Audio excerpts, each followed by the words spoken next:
Olá, passando aqui para fazer um esclarecimento sobre psicanálise. A psicanálise é uma conversa paga? Não. A psicanálise não é um lugar onde você paga para ficar lá falando, sem chegar a lugar nenhum. Não, muito pelo contrário. A psicanálise nasceu para que pessoas entregassem demandas emocionais de situações que estavam travando suas vidas. Pessoas que estavam ficando enfermas fisicamente. Na época de Freud, houveram casos denominados como casos de histeria e eram tidos como casos somente dados a mulheres, que somente mulheres tinham aquele problema e Freud provou que não, que a histeria, esse nome, né, histeria que é ligado ao útero, né, não era apenas doença, uma frescurite feminina, né? Hoje em dia as pessoas dizem, né, quando a mulher tá dando piti, deixa de ser histérica, tá histérica, alguma coisa assim. Não, muito pelo contrário. Freud provou que essa situação, a situação dessa época, a histeria acometia tanto mulheres quanto a homens, por conta de que ele viu homens na mesma situação que mulheres, que eram casos tão graves assim, de pessoas, imagina no século, né, no século XVIII, no século XIX, as mulheres eram super, tinham que ser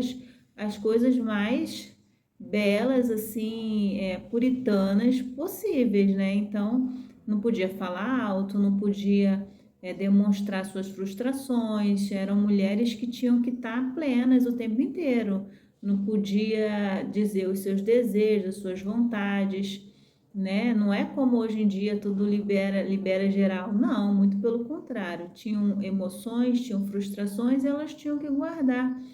Então, estava tendo muito caso assim de pessoas que estavam perdendo a sua saúde física por conta de questões emocionais, né?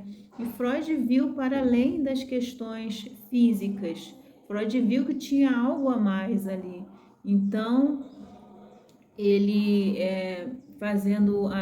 analisando seus estudos, ele descobriu que o que estava fazendo aquelas pessoas que enxergavam do nada deixavam de enxergar, estavam cegas, mas não tinha nada que comprovasse fisiologicamente que aquela pessoa estava cega. A pessoa simplesmente deixava de caminhar, de andar, se tornava um cadeirante e fisicamente não tinha nada que comprovasse aquela debilidade disfuncional nas suas pernas, né? A pessoa esquecia de andar, as pessoas esquecia sua língua, línguas, idiomas, pessoas que sabiam duas, três línguas e esquecia, não sabia mais falar. Então, eram traumas ferrenhos, traumas pesados que levavam tanto mulheres, tanto homens quanto mulheres a essa situação de debilidade física. Então, hoje em dia, nós não temos, assim, casos, pode, claro que deve ter, mas não como antigamente, não na época de Freud, é, casos tão sérios assim. Nós temos hoje casos físicos, temos síndromes do pânico, transtorno do pânico, tudo por causa emocional. O que é o transtorno do pânico? O transtorno do pânico é um medo exagerado, fundo, né? O pano de fundo da síndrome do pânico é um medo exagerado, em que a pessoa vai alterar a pressão dela, a pessoa vai ter falta de ar, a pessoa vai ter uma descarga, que síndrome do pânico é uma descarga de adrenalina que dá um tanto de sensações de incômodo físico que a pessoa não entende, o que a pessoa acha que a pessoa vai morrer. E isso que é o transtorno do pânico. Falo isso com propriedade porque já tive algumas vezes e até que por análise, eu fui entender que o pano de fundo do que eu estava sentindo era medo. Quando eu descobri o medo, foi como tirar com a mão, foi como desamarrar alguma coisa que estava ali presa. E é algo muito desagradável, né, de um ser humano sentir essa descarga de adrenalina, você está dormindo, você acorda com isso, não diz o dia, não diz a hora, simplesmente chega, acontece e é algo absurdamente difícil de se sentir no próprio corpo.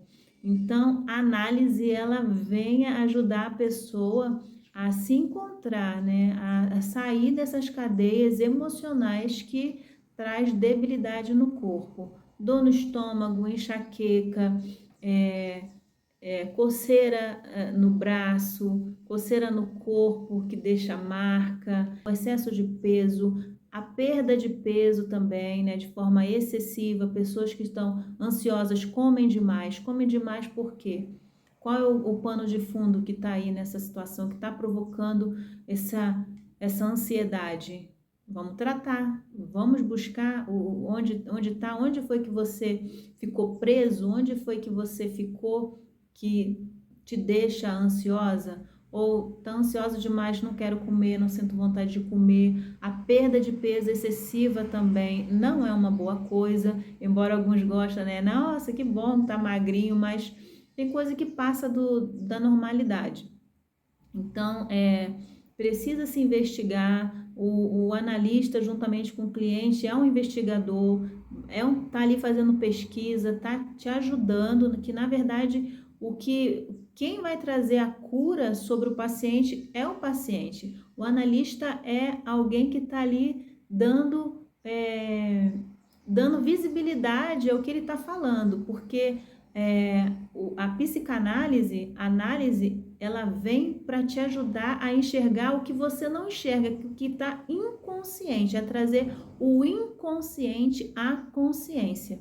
Que as pessoas fazem o que fazem e não sabem muitas das vezes por que está fazendo, porque está fora do consciente dela o que ela está fazendo. Por exemplo, por que pessoas estão sempre buscando pessoas abusivas, pessoas narcisistas, dominadores? Por quê? Porque ela não tá inconsciente, está no ponto cego de visão dela, ela não consegue enxergar. E o analista, ele está ali justamente para isso, para ajudar o cliente a enxergar o ponto cego dele, para enxergar o que ele não está conseguindo enxergar, para ajudá-lo a trazer à consciência o que está escondido dele, o que está inconsciente, né? Trazer à consciência o que está inconsciente. Então, assim, é um trabalho fenomenal, é um trabalho que eu indico, é uma terapia que eu indico às pessoas de fundamental, para que as pessoas venham melhorar a sua autoestima, o autoconhecimento. Então, assim, é essencial. Ninguém deve seguir na vida sem se conhecer, sem conhecer seus pontos fracos, sem conhecer quem ela realmente é.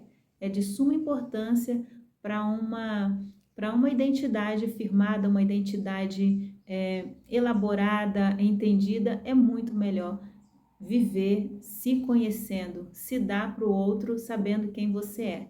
Muda o seu jeito de ser, o seu jeito de viver, o seu comportamento. Quem convive com você vai notar a diferença, você vai notar a diferença, você vai mudar. É um trabalho de mudança primeiro em você, vai mudar primeiro em você, não é o você querer mudar o outro, muito pelo contrário. Vai começar por você e em volta, quem está convivendo com você vai perceber a mudança e coisas vão mudar. Seus relacionamentos vão mudar. A sua vida vai mudar a partir da sua postura de mudança. É isso e espero que você busque fazer análise.